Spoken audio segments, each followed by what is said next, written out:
Vous êtes-vous déjà demandé, en contemplant le ciel étoilé, si toute cette magnificence prendrait un jour fin? Pas seulement de simples étoiles ou des galaxies isolées, mais absolument tout. L'espace, le temps, la matière elle-même. Ce n'est pas une question de si, c'est une question de quand.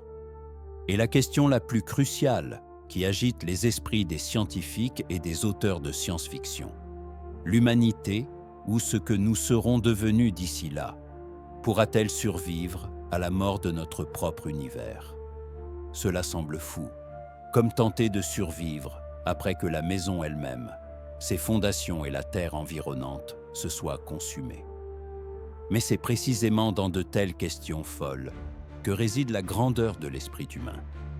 Partons pour l'avenir le plus lointain, jusqu'aux confins du temps, et voyons si nous avons une chance.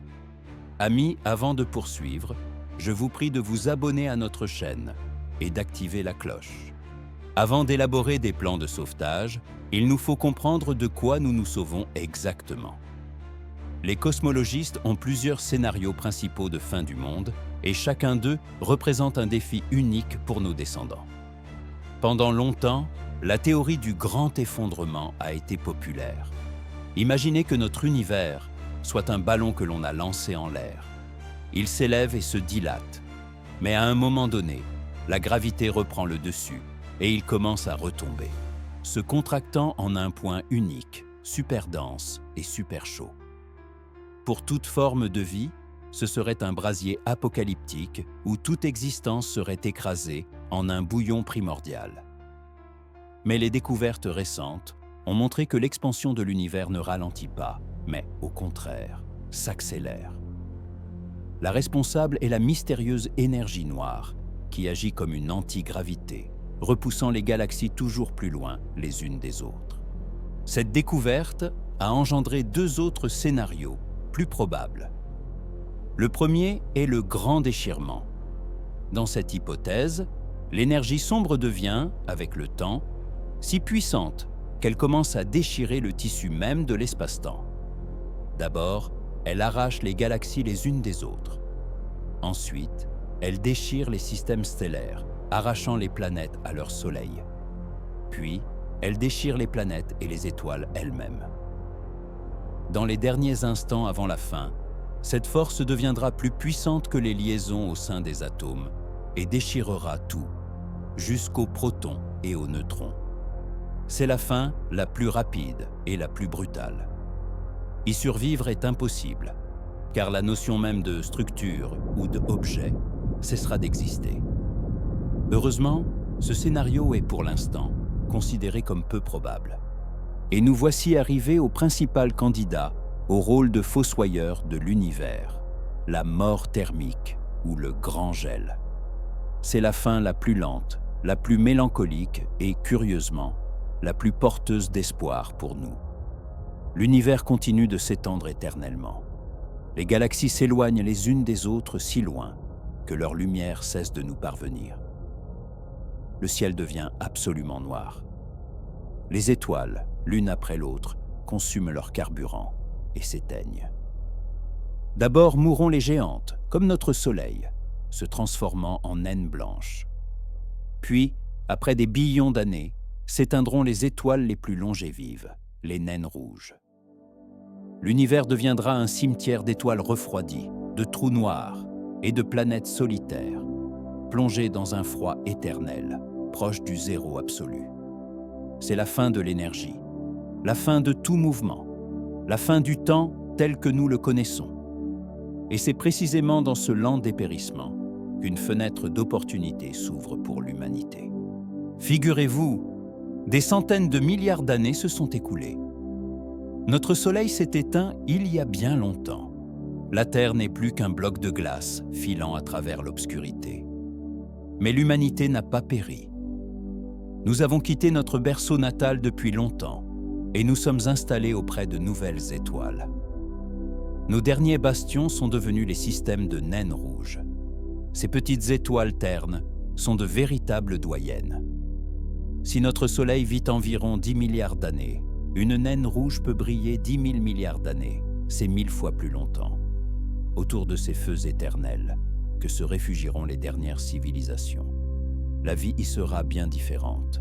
Les planètes devront être très proches de leur étoile pour recevoir suffisamment de chaleur, ce qui signifie qu'elles seront très probablement en rotation synchrone, toujours tournées vers l'astre d'un seul et même côté. Sur une moitié, ce sera le jour éternel, sur l'autre, la nuit éternelle. La vie elle-même, peut-être, existera dans l'étroite bande du Terminateur, cette zone de crépuscule éternel, entre la chaleur et le froid. Nos descendants, à ce moment-là, ne nous ressembleront déjà plus. Pendant des billions d'années, l'évolution et la technologie les transformeront au point de les rendre méconnaissables. Ce seront peut-être des cyborgs, capables de supporter les rayonnements intenses des naines rouges, ou des formes de vie purement énergétiques, résidant dans des simulations informatiques. Mais même les naines rouges ont leurs propres termes. Et voici que vient le moment où la dernière étoile de l'univers commence à s'éteindre. La dernière source naturelle d'énergie s'épuise. Est-ce la fin? Non. Ce n'est que le début d'une nouvelle étape de survie. Lorsque les étoiles s'éteindront, les seules sources d'énergie à subsister seront les objets les plus étranges de l'univers, les trous noirs. Nous avons l'habitude de les considérer comme des aspirateurs cosmiques qui ne font qu'engloutir tout, irrémédiablement. Mais le grand Stephen Hawking a démontré que ce n'était pas le cas. Grâce aux effets quantiques au niveau même de l'horizon des événements, les trous noirs, en réalité, s'évaporent très lentement en rayonnant de l'énergie. Ce processus est appelé le rayonnement de Hawking. Plus le trou noir est petit, plus il s'évapore rapidement et plus il libère d'énergie. Pour le trou noir supermassif au centre de notre galaxie, ce processus prendra un temps inimaginable, 10 puissance 100 ans. C'est un suivi de 100 zéros, un nombre pour lequel il n'existe même pas de nom. C'est précisément autour de ces géants, qui se meurent lentement, que pourrait se rassembler la dernière civilisation. Imaginez une sphère de Dyson gigantesque, bâtie non pas autour d'une étoile, mais autour d'un trou noir.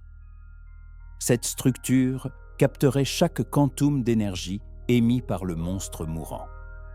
Cette énergie serait infime comparée à celle d'une étoile.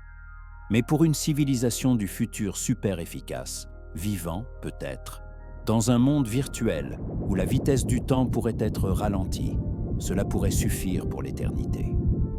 Ils pourraient maintenir leur existence pendant des gogoles d'années, en observant la lente désintégration des dernières structures de l'univers. Ils deviendraient une civilisation du crépuscule, vivant de la chaleur résiduelle d'un monde mourant. Mais cela non plus n'est pas éternel. Tôt ou tard, le dernier trou noir s'évaporera, puis s'ouvrira l'ère de la désintégration de la matière elle-même. Certaines théories prédisent que même les protons, les briques fondamentales de tout ce que nous connaissons, sont instables. Leur demi-vie est colossale, peut-être 10 à la puissance 36 ans, mais elle n'est pas infinie. Dans un avenir infiniment lointain, toute la matière, les étoiles refroidies, les planètes, la poussière cosmique, se dissoudra simplement dans un océan de particules élémentaires et de rayonnement. L'univers se transformera en une soupe absolument homogène, froide et morte. C'est cela même, la véritable mort thermique, la fin de toute complexité, de toute information, de toute vie. Voilà le rideau final. Peut-on survivre à cela? Ici, nous dépassons les limites de la physique connue et nous nous aventurons sur le terrain des hypothèses les plus audacieuses. Si une civilisation future parvient à un niveau de développement technologique que nous ne pouvons même pas imaginer, deux voies pourraient s'offrir à elle. La première voie est de devenir des créateurs. Et si, en rassemblant toute l'énergie disponible, par exemple, celle de l'évaporation d'un trou noir, on pouvait créer notre propre univers de poche. Certaines théories physiques, telles que la théorie de l'inflation, suggèrent qu'il est théoriquement possible de créer un nouvel univers en éprouvette. Pour cela, il faudrait concentrer une quantité gigantesque d'énergie en un point minuscule de l'espace, afin de déclencher un nouveau Big Bang. Ce nouvel univers s'étendrait dans sa propre dimension, sans affecter le nôtre, moribond. Nos descendants pourraient en devenir les dieux créateurs, y instaurer leurs propres lois physiques et, ce qui est le plus important, immigrer pour tout recommencer. Ce serait l'acte le plus grandiose de l'histoire, non pas seulement survivre, mais donner naissance à un nouveau cosmos, en devenant la semence d'une nouvelle vie. La deuxième voie consiste à ne pas créer du nouveau, mais à découvrir ce qui existe déjà. C'est une voie de fuite. Nous parlons du multivers. L'idée selon laquelle notre univers n'est qu'un parmi une infinité d'autres bulles au sein d'un méta-univers gigantesque gagne en popularité en physique théorique. Et si l'on pouvait construire un pont, trouver ou créer un trou de verre qui mènerait vers un autre univers, jeune et plein d'énergie? C'est de la pure science-fiction à l'heure actuelle, nécessitant de maîtriser des énergies comparables à l'énergie de l'univers lui-même. Mais si l'on dispose de milliards d'années, on pourrait peut-être trouver un moyen. Ce serait comme nos ancêtres traversant les océans à la recherche de nouveaux continents. Sauf qu'ici, l'océan est le vide entre les mondes et les nouveaux continents sont des univers entiers. Bien sûr, tout cela n'est qu'une pure supposition, fondée sur notre compréhension actuelle, très limitée, du monde. Peut-être ignorons-nous quelque chose. Il se pourrait qu'il existe une cyclicité dont nous ne soupçonnons pas l'existence, et qu'après la mort thermique, un nouveau Big Bang se produise d'une manière ou d'une autre. Peut-être l'énergie sombre n'est-elle pas une constante, et qu'à l'avenir, elle modifie ses propriétés, conduisant à un tout autre dénouement. Mais l'idée même que l'esprit soit capable de voir si loin, et même de faire des plans pour l'éventualité de la fin de toute chose, frappe l'imagination. Ce n'est pas une histoire d'anéantissement inévitable, mais d'une incroyable persévérance. C'est l'histoire de comment, même face au vide absolu et au froid éternel, l'étincelle de la conscience cherchera un moyen de continuer à brûler. Nous sommes l'univers qui tente de se connaître lui-même.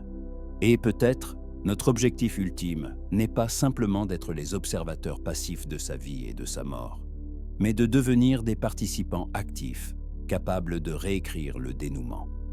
Peut-être que la dernière lumière dans un univers mourant ne sera pas celle d'une étoile qui s'éteint ou d'un trou noir en évaporation.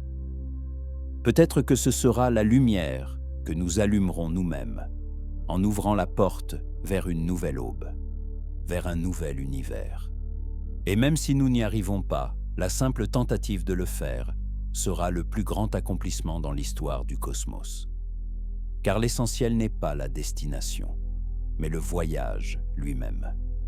Surtout quand ce voyage dure jusqu'à la fin des temps.